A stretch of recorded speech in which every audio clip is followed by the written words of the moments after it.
Hello guys, मेरा नाम नमन पाठक है और आज आप सभी का डिजिटल विद्यापीठ चैनल में स्वागत है। सो गाइस, लास्ट की हमने वीडियो में डिस्कस किया था स्टेट्स ऑफ मैटर क्या होता है, किसके बेसिस पे स्टेट ऑफ मैटर हुआ है ना, और उसके साथ साथ हमने एक स्टेट ऑफ मैटर को भी डिस्कस किया था। The first one is solid state. उसमें हमने एक्टिविटीज़ के थ्रू ये भी जानने की कोशिश करी थी कि क्या क्या प्रॉपर्टीज़ होती हैं सॉलिड के पास, और उसके हमने कुछ एक्सेप्शन, जो हमने 3 एक्सेप्शनल पढ़े थे, रबर बैंड वाला, स्पंज वाला और शुगर एंड सॉल्ट सॉल्यूशन के जो सॉल्ट क्रिस्टल के बारे में भी हमने पढ़ा था कि हम वो सारी जो प्रॉपर्टीज़ थी, जो तीनों केस थे उसमें जो प्रॉपर्टीज़ थी सॉलिड की, जनरल प्रॉपर्टीज़, वो उनको फॉलो नहीं कर रही, इसके बावजूद हम उनको सॉलिड बोल रहे हैं। तो वो क्यों बोला जा रहा है और किसके बेसिस पे बोला जा रहा है, उसका क्या रीज़न था। अब हम डिस्कस करेंगे नेक्स्ट स्टेट को, द लिक्विड स्टेट। तो इसकी भी शुरुआत जो होगी वो एक एक्टिविटी से ही होगी। तो उसमें सबसे पहले वही चीज़ करनी है, हमको कुछ चीज़ें को कलेक्ट करना है। क्या? Water, cooking oil, milk, juice और कोल्ड ड्रिंक। अब हम क्या करेंगे, एक कंटेनर लेंगे डिफरेंट शेप्स के और उसमें हम हर किसी में 50 ml मार्क कर देंगे कंटेनर के ऊपर। किसकी मेज़र से? मेजरिंग सिलेंडर से। हमने लेबोरेटरी से मेजरिंग सिलेंडर लिया और हर किसी डिफरेंट शेप के जो हमने कंटेनर लिए थे उस पर 50 ml को मार्क कर दिया। What will happen if these liquids are split in the floor. क्या होगा अगर मैं उसको लिक्विड को फैला दूँ, ठीक है, फ्लोर पे अगर मैं उसको फैला दूँ तो क्या होगा? फैल जाएगा, ठीक है। इसका जो आंसर है बेसिकली क्या होगा, वो स्प्रेड आउट हो जाएगा, ठीक है। वाटर स्प्रेड हो जाएगा, कुकिंग ऑयल भी स्प्रेड हो जाएगा, मिल्क भी स्प्रेड, मतलब ऑलमोस्ट सारे लिक्विड्स स्प्रेड आउट हो जाएंगे। इसके बाद क्या करना है, हमने 50 ml का कोई भी एक लिक्विड ले लिया और उसको हमने दूसरे कंटेनर में ट्रांसफ़र किया 1 by 1। जैसे फॉर एग्ज़ाम्पल मैंने वाटर लिया, वाटर को मैंने 50 ml मेज़र किया मेजरिंग सिलेंडर से, और उसको मैंने अब जो हमने डिफरेंट कंटेनर लिए थे जिसकी डिफरेंट शेप्स थी, उसमें हमने उसको फिल किया, ठीक है, 1 by 1। क्या होगा? अब ये पूछ रहा है क्या वॉल्यूम रिमेन सेम रहेगा? वॉल्यूम सेम रहेगा, ठीक है, क्योंकि जो लिक्विड स्टेट होती है उसकी वॉल्यूम में कोई फ़र्क नहीं आएगा, ठीक है। थर्ड आता है, does the shape of the liquid remain the same? नहीं, इसका आंसर नो होगा। क्यों? क्योंकि जो शेप होगी वो अलग अलग होगी। क्यों होगी इसके बारे में हम डिस्कस करेंगे आगे, लेकिन मैं अभी आपको समराइज़ कर देता हूँ कि शेप क्यों रही लिक्विड की। क्योंकि जो पार्टिकल्स होते हैं लिक्विड मैटर के, उनकी जो टेंडेंसी होती है, मैंने बताया ना, intermolecular force of attraction solid के कंपैरिजन में कम होता है, इसलिए वो अपनी शेप को मेंटेन नहीं कर पाते। और जैसे हमने पानी फैल जाता है या जरा हमने स्प्लिट किया उसको, वो स्प्रेड आउट हो जाते हैं, ठीक है। तो हमने इसको अलग अलग कंटेनर में रखा तो क्या होगा, उनकी शेप चेंज हो जाएगी। किसकी? वो कंटेनर की शेप को ही मेंटेन कर लेंगे। इसके बाद जो लास्ट क्वेश्चन आता है, when you pour the liquid from one container into another does it flow easily? Yes. अगर मैं एक लिक्विड को दूसरे लिक्विड में मैं ट्रांसफ़र कर रहा हूँ तो क्या वो आसानी से फ्लो हो रहे हैं? मेरे को कोई प्रॉब्लम नहीं हो रही। मैंने एक पहले कंटेनर में से लिया और फिर उसको बीकर में किया, दूसरे वाले में कंटेनर में किया और फिर तीसरे में किया, तो कोई प्रॉब्लम नहीं हुई वो, क्योंकि आसानी से फ्लो हो गए। अब इससे हमें क्या मिलता है, क्या ऑब्जर्वेशन मिलती है? तो पहली ऑब्जर्वेशन क्या है कि लिक्विड के पास अपनी कोई फिक्स शेप नहीं होती, लेकिन फिक्स वॉल्यूम होता है। मैंने बताया ना कि वॉल्यूम चेंज नहीं होगा। अगर हमने 50 ml लिया है तो वो 50 ml ही रहेगा हर कंटेनर में, लेकिन शेप नहीं मेंटेन रह सकती। शेप उसके अकॉर्डिंग चेंज हो जाएगी, जो हमने जिस शेप का हमने कंटेनर लिया है। They take up the shape of the container in which they are capped. वही बात आ गई कि वो अपनी उसी शेप को मेंटेन कर लेगा जिस कंटेनर में हमने उसको लिया है, ठीक है। Liquid flow and change shape so they are not rigid but can be called fluids, ठीक है, कि लिक्विड्स जो होते हैं वो आसानी से फ्लो हो जाते हैं और अपनी शेप को चेंज कर लेते हैं, इसलिए वो रिगिड नहीं है, मतलब वो अनबेंडिंग नहीं है, वो इनफ्लेक्सिबल नहीं है, ठीक है। वो आसानी से क्या हो जाते हैं, अपनी शेप को चेंज कर लेते हैं, फ्लो हो जाते हैं, और इसीलिए हम उसको क्या बोलते हैं, रिगिड नहीं बोलते हैं, हम उसको फ्लूइड बोलते हैं, ठीक है। अगर हम साइंस की टर्म में बात करें तो जो कॉमन नेम होता है गैसेस का और लिक्विड का वो फ्लूइड ही होता है साइंस की टर्म में, ठीक है। Refer to activities 1.4 and 1.5 where we saw that solid and liquids can diffuse into liquids. अगर मैं बात करता हूँ एक्टिविटीज़ 1.4 और 1.5 जो हमने लास्ट की कुछ वीडियोस में डिस्कशन किया था उन पर, तो 1.4 एक्टिविटी में क्या था, हमने वाटर में इंक मिलाई थी और हनी मिलाई थी, तो वो आसानी से क्या हो गया था, डिफ्यूज़ हो चुके थे। 1.5 एक्टिविटी जो थी उसमें हमने क्या लिया था, कॉपर सल्फेट लिया था और हमने पोटेशियम परमैंगनेट लिया था। उसको हमने फिर वही किया था, मिक्सअप किया था हॉट वाटर और कोल्ड वाटर में, ठीक है। उसमें भी वो डिफ्यूज़न हो गया था, पूरी तरीके से मिक्स हो गई थी। रेट भले ही अलग था लेकिन वो डिफ्यूज़ दोनों ही केस में हुई थी, चाहे वो हॉट में हुई हो, हॉट वाटर में, चाहे वो कोल्ड वाटर में हुई।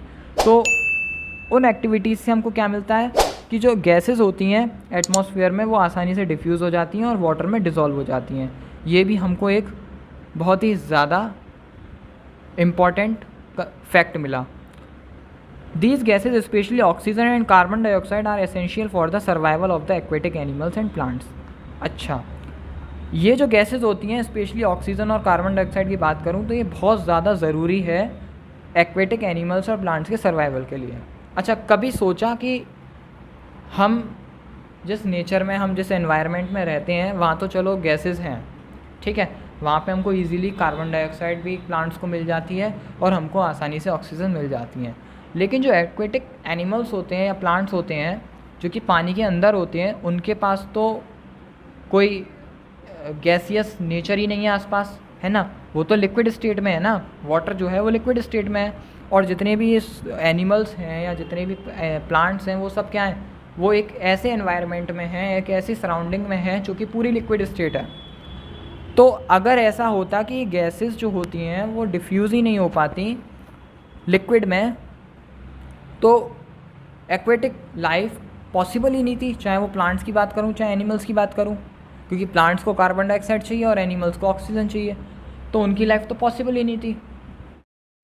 लेकिन हमने जो नॉर्मली देखा है कि जो प्लांट्स होते हैं और एनिमल्स होते हैं, एक्वेटिक एनिमल्स या प्लांट्स की मैं बात करूँ तो वो आसानी से सर्वाइव कर लेते हैं एज़ पर देयर नीड। तो इसका मतलब क्या हुआ, हमको फिर से एक प्रूफ मिल गया, एक फैक्ट का प्रूफ मिला कि जो गैसेस होती हैं वो आसानी से लिक्विड में डिफ्यूज़ हो जाती हैं। इसके बाद all living creatures need to breathe for survival. The aquatic animals can breathe under water due to presence of dissolve oxygen in water. वही जो मैंने बताया कि जितने भी लिविंग क्रिएचर्स होते हैं उनको ब्रीथ की ज़रूरत है अपने सर्वाइवल के लिए, चाहे वो प्लांट्स हो चाहे एनिमल्स हो। तो जो एक्वेटिक एनिमल्स होते हैं वो अपने वाटर के अंदर कैसे ब्रीथ करते हैं, किसकी प्रेजेंस की वजह से, जो उसके अंदर वाटर के अंदर डिजॉल्व ऑक्सीजन है उसकी वजह से, ठीक है। इसी चीज़ से हम ये कंक्लूज़न मिलता है कि जो सॉलिड, लिक्विड और गैस होती हैं वो डिफ्यूज़ हो जाती हैं लिक्विड में, ठीक है। चाहे वो सॉलिड हो वो लिक्विड में डिफ्यूज़ हो जाता है, लिक्विड खुद लिक्विड में डिफ्यूज़ हो जाता है और गैस भी लिक्विड में डिफ्यूज़ हो जाती हैं। अगर मैं सॉलिड के डिफ्यूज़न की बात करूँ तो हमारा सिंपल सा एग्जांपल है शुगर सॉल्यूशन, कि मैंने शुगर क्या थी, सॉलिड स्टेट की थी, मैंने वाटर में मिलाई, घोली, मिल गई, स्टिर करी, मिल गई।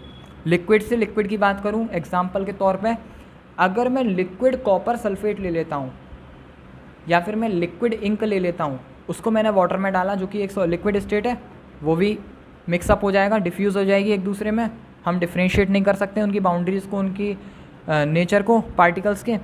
तो क्या हो गया, हमने ये भी सेकेंड एग्जाम्पल से प्रूव कर दिया कि लिक्विड लिक्विड में डिफ्यूज़ हो जाता है। और गैस की तो अभी हमने लेटेस्ट देखा ही है कि जो ऑक्सीजन थी और कार्बन डाइऑक्साइड थी वो हमारी वाटर में डिफ्यूज़ हो जाती है, इसी वजह से जो एक्वेटिक लाइफ है वो पॉसिबल है। तो हमने इन्हीं चीज़ से कंक्लूज़न निकाला कि जो सॉलिड, लिक्विड, गैस होती है वो हमारी डिफ्यूज़ हो जाती है आसानी से लिक्विड में, तीनों ही स्टेट लिक्विड में डिफ्यूज़ हो जाती हैं। The rate of diffusion of liquids is higher than that of solids. लेकिन यहाँ पर जो रेट ऑफ डिफ्यूज़न है वो चेंज हो जाता है। जितना डिफ्यूज़न रेट हमारा सॉलिड में था उससे ज़्यादा डिफ्यूज़न रेट हमारा लिक्विड स्टेट में होता है, ठीक है। इसी की वजह से हमें एक फैक्ट मिलता है कि जो लिक्विड स्टेट होती हैं उसके जो पार्टिकल्स होते हैं वो आसानी से फ्रीली मूव कर लेते हैं और उनके बीच में ग्रेटर स्पेस होता है as compare to solid state. यहाँ गैस की बात नहीं हो रही, यहाँ से सॉलिड स्टेट से कंपैरिजन हो रहा है कि जितना सॉलिड स्टेट के बीच में स्पेस होता है उससे ज़्यादा ही स्पेस हमारा लिक्विड स्टेट में होता है, तभी तो वो डिफ्यूज़ हो रहे हैं आसानी से। अगर नहीं होता तो डिफ्यूज़ नहीं हो पाते। ठीक है, तो इस पूरी एक्टिविटी में हमको ये क्लियर हुआ और इससे हमें कुछ कंक्लूज़न मिले। पहला, अगर मैं समराइज़ कर दूं, हमें एक्टिविटीज़ जो मिली, पहली कि लिक्विड जो होती है एक टाइप का मैटर है जो कि फिक्स वॉल्यूम को पजेस करता है लेकिन उसकी कोई फिक्स शेप नहीं होती। ठीक है, कुछ प्रॉपर्टीज़ जो होती हैं सॉलिड की वो क्या है? पहली कि जो लिक्विड होती है उसकी कोई डेफिनेट शेप नहीं होती, ये किसी भी कंटेनर की शेप को ले लेता है। अगर जैसे हमने अलग अलग कंटेनर में रखा था तो वो शेप को ले रहा था, उसकी शेप को ही अटेन कर लेता है। सेकंड प्रॉपर्टी हमने क्या पढ़ी? जो लिक्विड्स होते हैं वो अपने आसानी से शेप को चेंज कर लेते हैं और आसानी से फ्लो हो जाते हैं, तो वो रिगिड नहीं है, मतलब अनबेंडिंग नहीं, मतलब बेंड नहीं हो सकते, ना वो फ्लेक्सिबल भी नहीं है। ठीक है, थर्ड हमने प्रॉपर्टी क्या पढ़ी? अच्छा, फ्लूइड को हम क्या बोलते हैं? जो नॉर्मल कॉमन नेम जो है उसका साइंस में गैसेस और लिक्विड को हम फ्लूइड ही बोलते हैं। ठीक है, साइंस के टर्म में। थर्ड प्रॉपर्टी हमको क्या मिली कि जो सॉलिड, लिक्विड और गैस थे वो आसानी से लिक्विड में डिफ्यूज़ हो रहे थे। ठीक है, जो गैसेस थी हमारी एटमॉस्फेयर में वो आसानी से डिफ्यूज़ हो रही थी और डिज़ोल्व हो जाती थी वाटर में। ठीक है, जो कि हमने अभी सर्वाइवल पढ़ा था एनिमल्स का, वो एक एग्जाम्पल था और मैंने 2-3 एग्जाम्पल भी बताए थे, सॉलिड से लिक्विड, लिक्विड से लिक्विड और गैसेस से लिक्विड में। चौथी आती है हमारे जो, अगर प्रॉपर्टी की बात करूं, लिक्विड जो होती हैं वो ऑलमोस्ट इनकम्प्रेसिबल होते हैं। हम उसको लिक्विड को कितना भी कंप्रेस कर लें कोई फ़ायदा नहीं है। अगर मैं वाटर को कितना भी कंप्रेस कर लूं लेकिन एक जो उसका एक वॉल्यूम है फिक्स, वो उसने में ही उतना आ पाएगा। अगर मैं बात करूं एक बॉटल की और उस बॉटल पे लिखा हुआ है 50 ml, तो मैं चाहे कितने भी किसी भी टाइप का लिक्विड ले लूँ उसमें मैं 50 ml ही ला सकता हूँ। ये नहीं है कि मैं उसको कंप्रेस करके 60 ml ले आऊँ। ठीक है, तो इसलिए हम क्या बोल सकते हैं कि जो लिक्विड्स होते हैं वो इनकम्प्रेसिबल होते हैं। इसके बाद अगर मैं एक्स्ट्रा थोड़ा जाऊँ तो जो अट्रैक्शन फोर्स होता है पार्टिकल्स के बीच में लिक्विड में वो ज़्यादा होता है एज़ कम्पेयर टू गैसेस, लेकिन सॉलिड के कंपैरिजन में कम होता है। अगर ऐसा होता कि वो सॉलिड लिक्विड के कंपैरिजन में या सॉलिड के कंपैरिजन में ज़्यादा होते तो वो भी सारी प्रॉपर्टीज़ सॉलिड की ही ले लेते, लेकिन ऐसा नहीं होता। जो अट्रैक्शन फोर्स होता है पार्टिकल्स के बीच लिक्विड गैस में वो ज़्यादा होता है, मतलब लिक्विड नेचर में एज़ कम्पेयर टू गैस, लेकिन कम होता है किसके कंपैरिजन में? सॉलिड के कंपैरिजन में। रेट ऑफ डिफ्यूज़न जो होता है लिक्विड में वो ज़्यादा होता है सॉलिड के कंपैरिजन में, जिसकी क्योंकि जो लिक्विड स्टेट हैं, जो पार्टिकल्स होते हैं वो आसानी से मूव कर सकते हैं। हमने इस चीज़ को हम इससे बोल सकते हैं, और जो उनके बीच का जो फोर्स ऑफ अट्रैक्शन या जो स्पेस होता है वो भी ज़्यादा होता है as compare to solid state. Last अगर मैं डेंसिटी की बात करता हूँ, जो हमारी लास्ट प्रॉपर्टी है, तो डेंसिटी जो होती है लिक्विड की वो कम होती है सॉलिड के कंपैरिजन में। कुछ एक्सेप्शंस हैं कि जो सॉलिड आइज़ होती है वो लाइटर होती है वाटर के कंपैरिजन में, वो आसानी से फ्लोट करने लगती है। क्यों? क्योंकि जो डेंसिटी होती है सॉलिड फॉर्म ऑफ वाटर की वो कम होती है as compare to liquid form of water. मतलब जो वाटर का फॉर्म है ना, 2 लिक्विड हैं, क्योंकि हमको पता है कि जो वाटर है वो तीनों स्टेट में एग्जिस्ट करता है, लिक्विड में भी एग्जिस्ट करता है, गैसियस स्टेट में भी एग्जिस्ट करता है और सॉलिड स्टेट में भी एग्जिस्ट करता है। कैसे? सॉलिड में हमको आइस की फॉर्म में मिलता है, लिक्विड को हमको वाटर की फॉर्म में मिलता है नॉर्मली, और जो गैसियस नेचर होता है वो उसका वाटर वेपर होता है। तो जो डेंसिटी होती है लिक्विड फॉर्म की और जो डेंसिटी होती है हमारी सॉलिड फॉर्म की, तो जो डेंसिटी है हमारी सॉलिड फॉर्म की वो कम होती है as compare to liquid form. इसकी वजह से जो हमारी आइस होती है वो फ्लोट करने लगती है वाटर के ऊपर। ठीक है, अगर मैं कुछ एग्जांपल्स की बात करूँ लिक्विड स्टेट की, तो हमारे इसी में आ गए थे एक्टिविटी में, क्या था? वाटर था, मिल्क था, जूस था, ऑयल था। इसके अलावा हम देखो केरोसिन होता है हमारा, पेट्रोल होता है, अल्कोहल होता है, बेंजीन होती है। ये सब किसके एग्जांपल्स हैं? लिक्विड स्टेट के।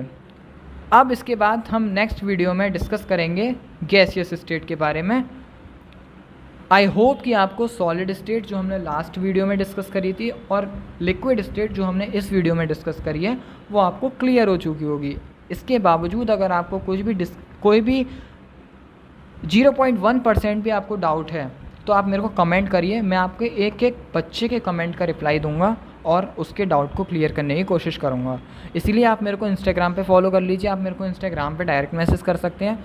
जो बच्चे इंस्टाग्राम नहीं यूज़ करते हैं वो फेसबुक पर देख सकते हैं, फेसबुक पर मेरे को फॉलो कर लीजिए, फेसबुक पर मुझसे क्वेश्चन पूछ लीजिए, लेकिन पूछिए, डाउट्स मत छोड़िए। मैं हर वीडियो में ये चीज़ बोलता हूँ कि अपने डाउट्स को मत छोड़िए, आगे जाके आपको बहुत ज़्यादा प्रॉब्लम होगी।